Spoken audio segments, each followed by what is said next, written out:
हाँ प्यारे बच्चों, आज हम इस वीडियो में आपको श्रृंगार रस में वियोग श्रृंगार, श्रृंगार रस का वियोग श्रृंगार, दूसरा भाग जो वियोग श्रृंगार है, संयोग श्रृंगार को हम ऑलरेडी आपको पढ़ा चुके हैं, पहले ही पढ़ा चुका हूँ।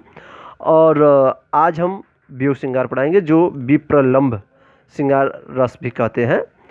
इसका परिभाषा सबसे पहले हम जान लेते हैं। जहाँ काव्य में नायक और नायिका के बिछुड़ने से अस्थाई भाव रति उत्पन्न होता है, वहाँ पर वियोग श्रृंगार होता है।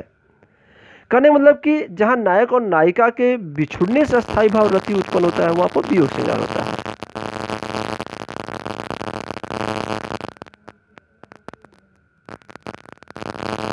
और संयोग श्रृंगार में क्या था? जहाँ नायक और नायिका के मिलने से अस्थाई भाव रति उत्पन्न होता है, वहाँ पर संयोग श्रृंगार हो जाता है। ठीक, तो यहाँ संयोग जहाँ मिलना है वहाँ संयोग, जहाँ बिछुड़ना है वहाँ वियोग। उदाहरण है, तन मन सेज जरे अगिदाहु, सब कहे चंद भयो मोहि राहु।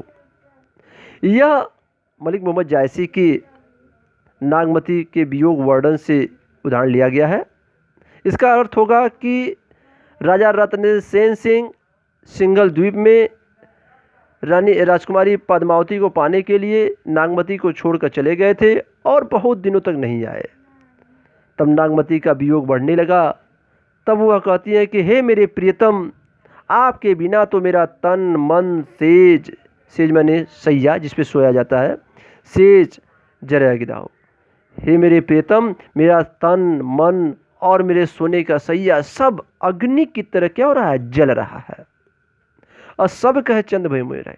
सभी लोग कहते हैं कि यह चंद्रमा का प्रकाश तो कितना शीतल होता है, लेकिन हे मेरे प्रीतम, आपके बिना तो यह जो चंद्रमा का प्रकाश है मुझे राहु की तरह क्या कर रहा है? ग्रस रहा है, अर्थात मुझे अत्यधिक ही कष्ट दे रहा है। ये तो अर्थ हो गया। अब इसके आधार पर हम इस रस का स्पष्टीकरण कर देते हैं। स्पष्टीकरण देखते हैं, देखिए यह है स्पष्टीकरण। तो स्पष्टीकरण में इसका, इस उदाहरण में अस्थाई भाव रति होता है।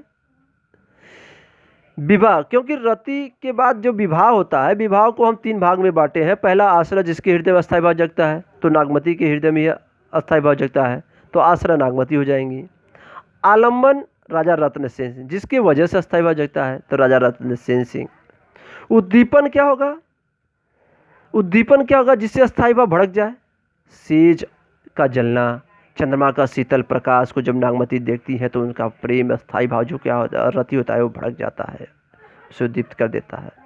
जब हमारा उनका अस्थाई भाव जग जाता है तो उनका अनुभव, उनके शरीर में चेष्टाएं क्या होती है, अनुभव उसे क्या कहते हैं? तन मन का जलना। उनका तन मन अत्यधिक क्या होने लगता है? जलने लगता है। अब आगे क्या है? संचारी भाव। संचारी भाव क्या है?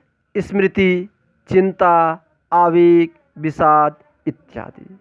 इस तरह से मेरे प्यारे बच्चों, आज यह वियोग श्रृंगार इस वीडियो में पूरा हो गया। अगले वीडियो में हम दूसरे रस के साथ आपको पढ़ाएंगे।